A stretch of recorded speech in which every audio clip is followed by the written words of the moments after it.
Hello and welcome to this week's episode of the Veg Grower Podcast. My name's Richard and I want to encourage and inspire you to grow more of your own food in whatever space you have available. And I do this by showing exactly what's been going on in my own allotment, my own kitchen garden here in Littlehampton on the south coast of the UK. Now, coming up this week, down on the allotment, I have been continuing the big tidy up, and I want to talk to you about a few of the things I've got in place to help tidy up the allotment. Back home in the kitchen garden, I've had a question about how to prepare chillies for overwintering. And finally, in the potting shed, I'm looking for inspiration on how to make my kitchen garden look amazing.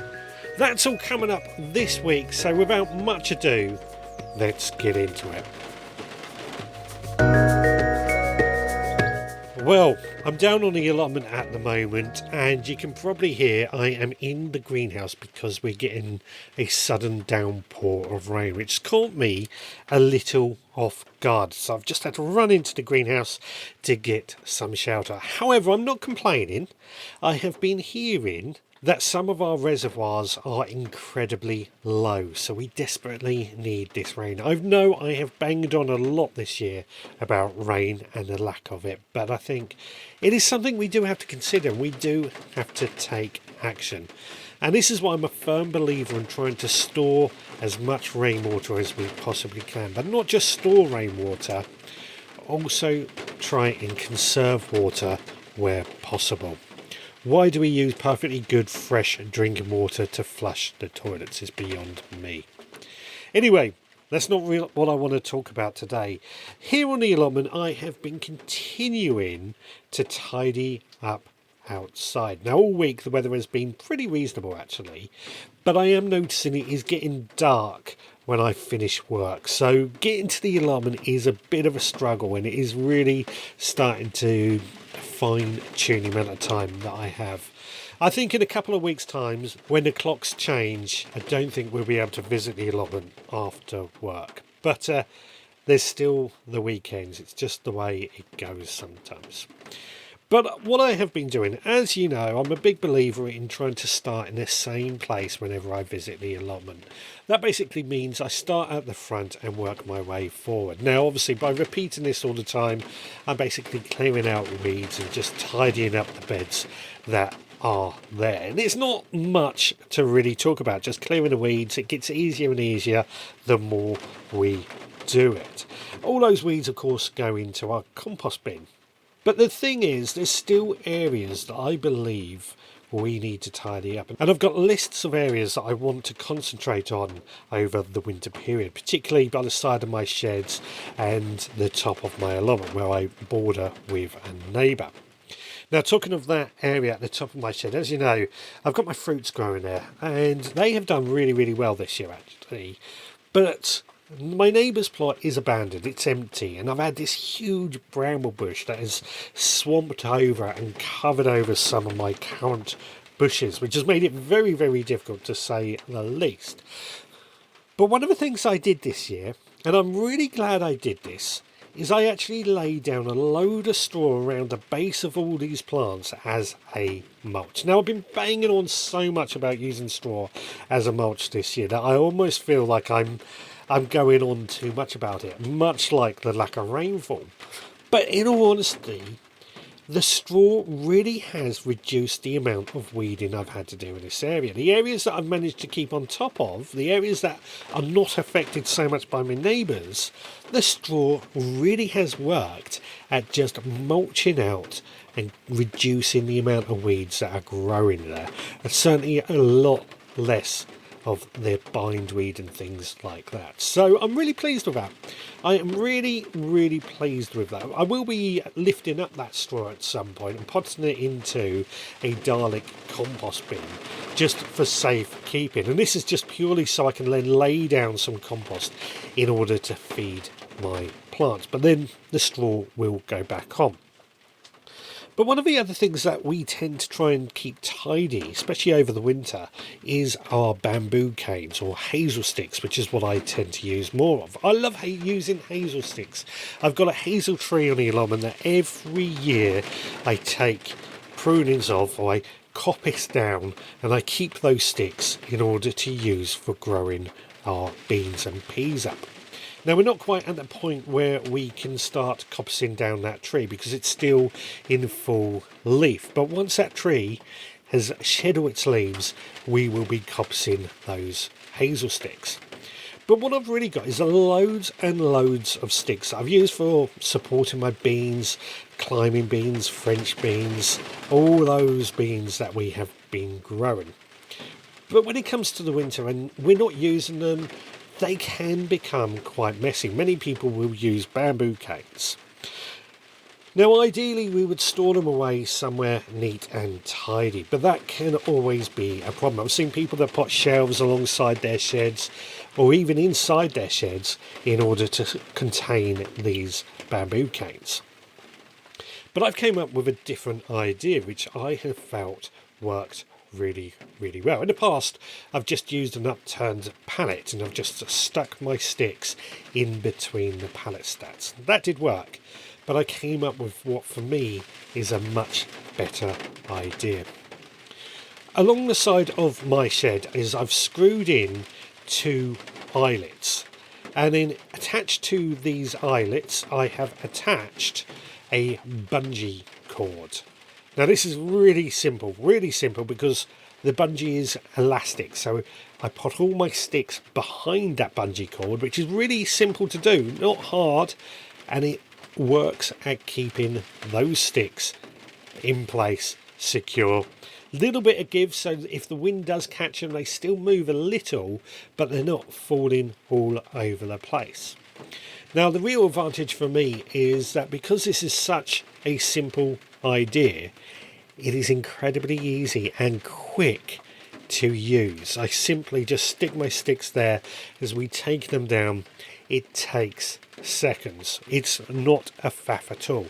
One of the biggest problems I've always felt when it comes to the storage of items, particularly on an allotment or somewhere like that, is when it becomes a faff, when it's difficult to put things away, it doesn't always get done to the best of our ability. You know, when it takes a little bit longer, when you just want to get on, it doesn't happen, does it? We just pull it off until the next time. So this is such a simple method that I've built and came across. Just a simple bungee cord secured to the side of the shed. The sticks go behind it. This bungee cord secures it. It is so easy. I can't believe I didn't come up with it before. Now, I don't know about you, but other things that I seem to be hoarding or getting a big collection of is our flower pots. Now, in this greenhouse, funny enough, I had loads and loads of flower pots that I talked about a couple of weeks ago. We had to tidy up, and those flower pots were getting a bit out of hand, to say the least. I tend to keep all my flower pots at home, plastic flower pots mostly. Now, plastic is not the right material, it's not a natural material, but it is a good material, and I like to reuse them. The trouble is they do take up space, and we do need to keep them tidy. Back at home, I've got a series of dustbins, and I keep all my plastic pots in that, tidy and organised. I don't really need them down on the allotment, but down on the allotment, what I do is I just have a square plastic box that, again, all my flower pots sit in until we can take them home.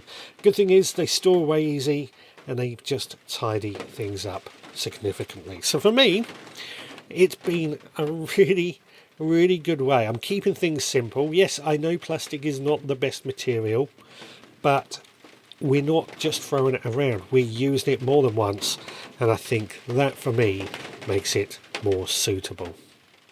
Anyway, the allotment tidy up is going strong. I don't think we'll be growing much here over winter because our soil does get quite claggy, and I really want to concentrate on just getting everything done down here over winter. Back at home is where we'll be growing more plants over the winter months. Now, talking of home, I think I'm going to run on home because I think this wind and this rain is going to get bad. So I'm going to run on home and I'll meet you back in the kitchen garden where I'm going to talk about how to overwinter chilies. In the meantime, let's find out what's been going on in Supporters Club this week. Well, it's that point of the podcast where I'm just going to interrupt it and ask if you would be good enough to leave a rate and review on your podcast provider. It honestly takes you a few seconds to do, but it means well to us. It really helps us get found by more people who might be interested in growing their own food. It helps us get more discovered. But not only that, if you are enjoying this podcast, you want to help support the work that we do and keep the wheels running on this podcast, then please consider becoming a member of the Veg Grower Podcast Supporters Club.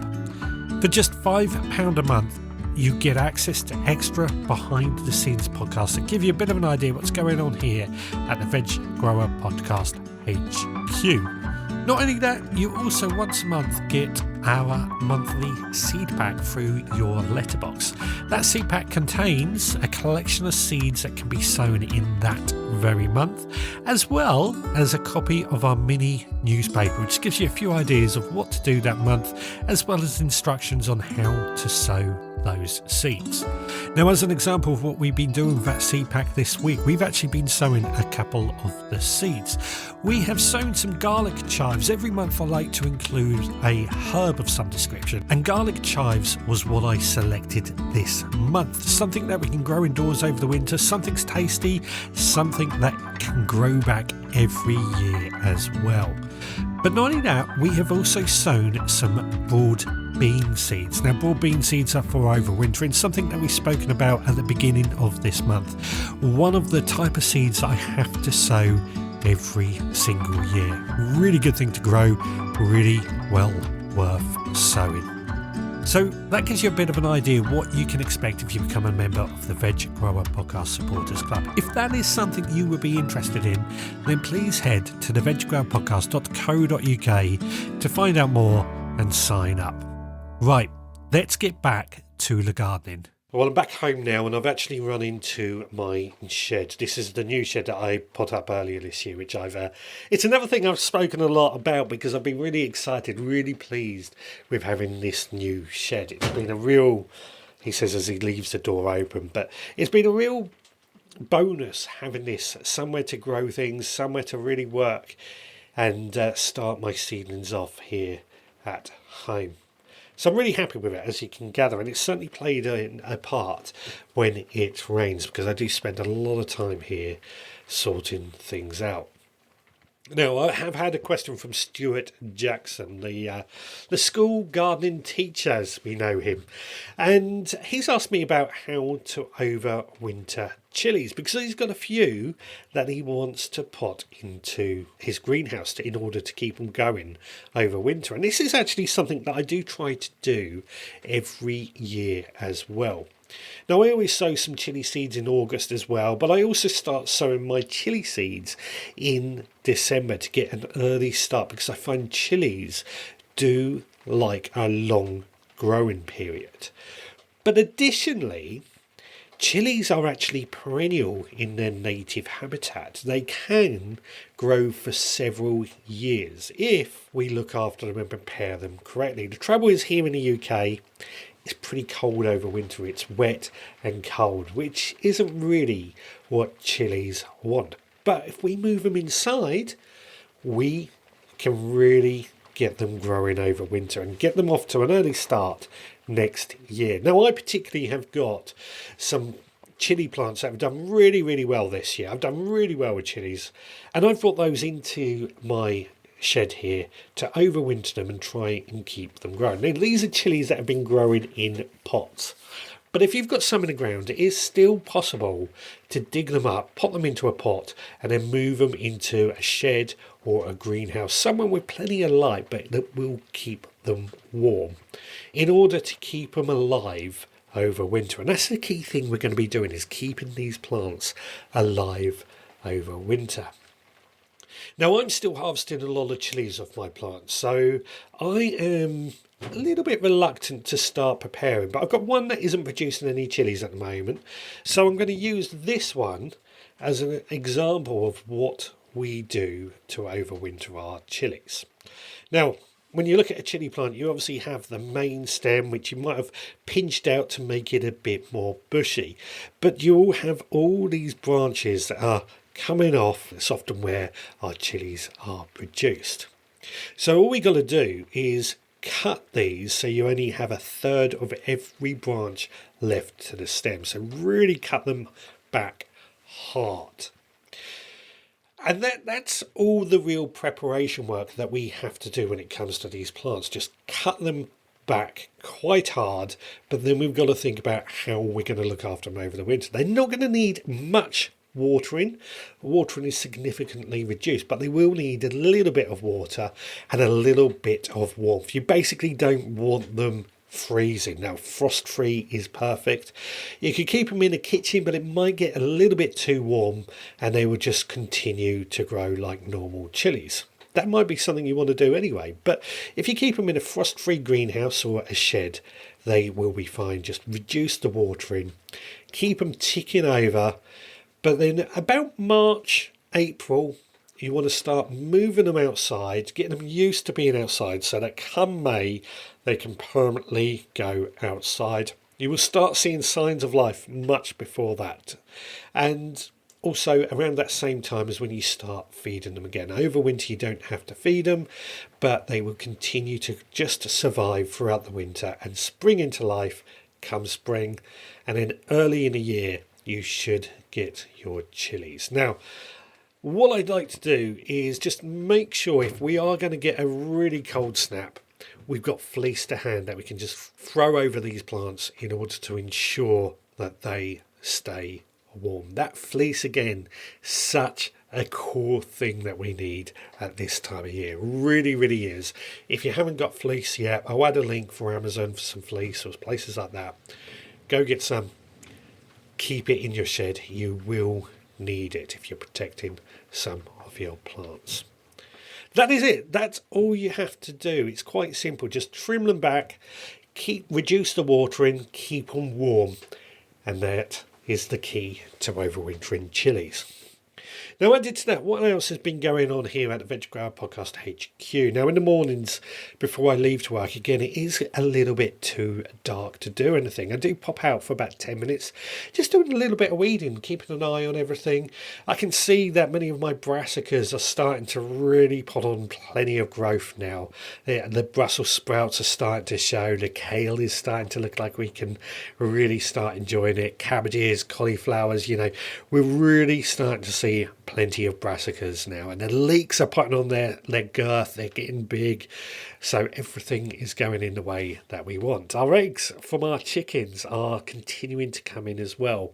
Obviously, our new chickens haven't started laying yet, but the older chickens are still laying eggs, and that is good because we're getting the eggs 2 a day that we want, but we want more. We could do with more. We got enough, but we could do with more because I'm eating more and more eggs, particularly for breakfast at the moment. And it's when we want to make a cake or something that we suddenly find ourselves running a little low on eggs.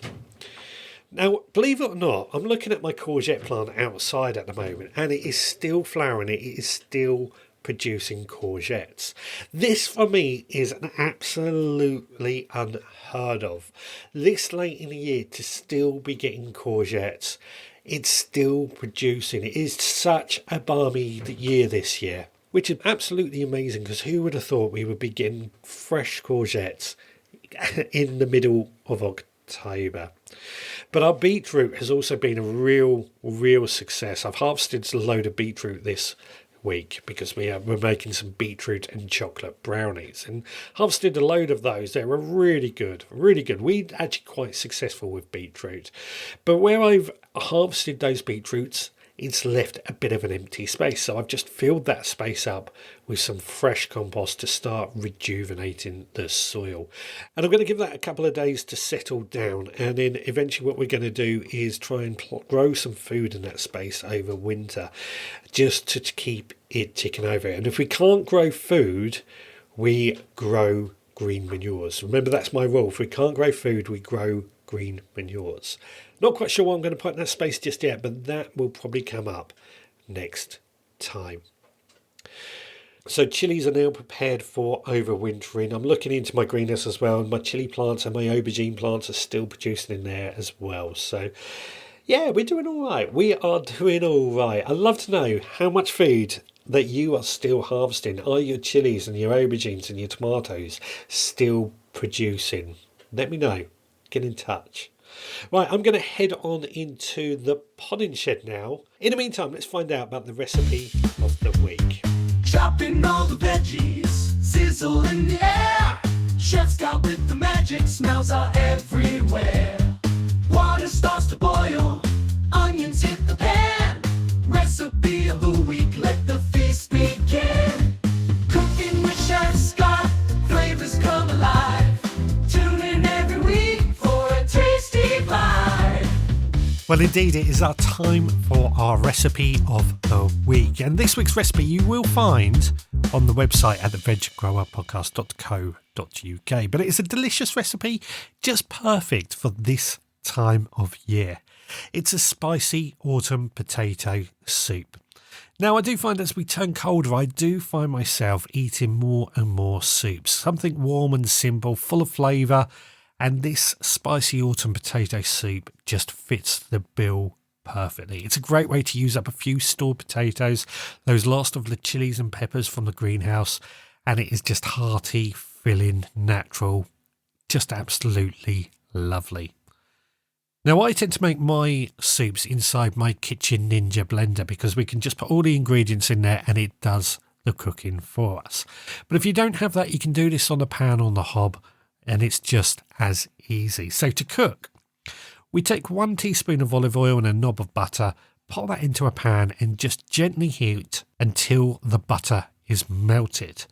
Into that then we add 1 chopped onion and just cook that gently, very gently, until the onion is nice and soft and translucent. We then add 2 cloves of garlic that we've crushed, 1 small chilli that we've chopped, and 1 pepper that's also been chopped. Doesn't matter what colour, but red or yellow really adds some nice colour to this soup. We then cook that for a couple more minutes until the pepper is nice and soft. Then we add 500 grams of peeled and chopped potatoes with 1 litre of vegetable or chicken stock. We bring that all to a boil and then reduce the heat down to simmer for about 20 minutes until the potatoes are nice and tender. Once the potatoes are tender, we take it off the heat and blend it until it is a smooth soup. I like my soup to be smooth, don't like chunky soups. I prefer them to be smooth. Stick blender will do the job, or a food processor will do the job as well. I then like to just return the mix back to the heat, give it a little bit more of a warmth, add a bit of milk or cream if you want to use that, bit of salt and pepper, warm it through, and then serve with some crusty bread and a bit of parsley or chives scattered over the top. Really, really, really tasty, really simple. Great to have on the hob while you're working out in the garden on a wet, cold afternoon as well. Something to look forward to. Give it a try. Let me know how you get on. You can find the recipe once again at the veggrowerpodcast.co.uk. Now, taking inspiration for how I want to design my kitchen garden. I say design my kitchen garden. My kitchen garden has been here for 10 years, but it's always evolving. I've been in this house for 10 years and I'm constantly changing what I'm doing in my kitchen garden. The reality is my kitchen garden looks okay, but it's very much designed around practicality, making it easy for growing veg, which I think is a good thing. I do think that is probably one of the most important aspects that I need to incorporate into my kitchen garden. But what I really want to do now is to make my kitchen garden look amazing while still being practical. I want people to come around my house and just look at my garden and say, wow, look at that. That looks stunning. That looks beautiful. And it grows food. How can you do this? And hopefully it will lead to people taking on more of an attitude that you can grow food while having a good looking garden. Now, I've been trawling, looking all over the place, trying to find where I can get some inspiration from. Social media is a good source of inspiration, to be honest with you. I do find myself checking out what some people are doing on social media and seeing if I can incorporate that into my own garden. The good thing I find with social media is you get a good mix of people. You get professional gardeners who really show their skills, but you also get everyday people like myself who are passionate about gardening, passionate about growing their own food, but do have their own lives outside of gardening, a full-time job and limited funds and things like that. But I do find it to be a good source of inspiration. I find myself trawling through, saving photos or making notes on the photos and things that I do see. YouTube, Instagram, all these social media platforms, Blue Sky, Twitter, or X as it's now called, and of course Facebook. One of the great things, of course, is a Facebook group where people do share what they're doing in their allotments and their gardens as well. And I'd love to see more of it. Love to see more of it. When I used to have a TV, there was Gardener's World and other TV shows that would often give us a bit of an idea, a glimpse as to what is going on in other people's gardens as well. It's little snippets, snapshots of what some people are doing. And again, this was a great source of inspiration. The trouble with all these social media, TV, magazines, and even books is there's a lot of editing that goes on.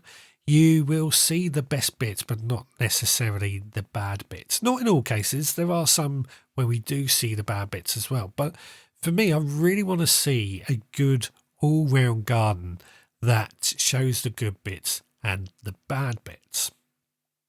Show gardens are something I do also take inspiration of as well when I visit things like Gardener's World Live or Gardener's World Spring and Autumn Fair, the RHS shows, the local garden shows. The list goes on.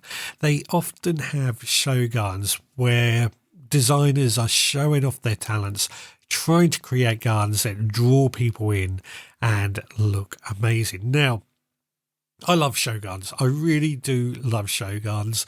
A lot of work goes into these show gardens. And I say that because there is a chance I could be collaborating on a show garden next year. And it's going to be exactly what we're talking about. Practical, edible, but at the same time, it's got to look the part. But the trouble with show gardens is that they are just that. They are show gardens. They are designed to show off what could be done.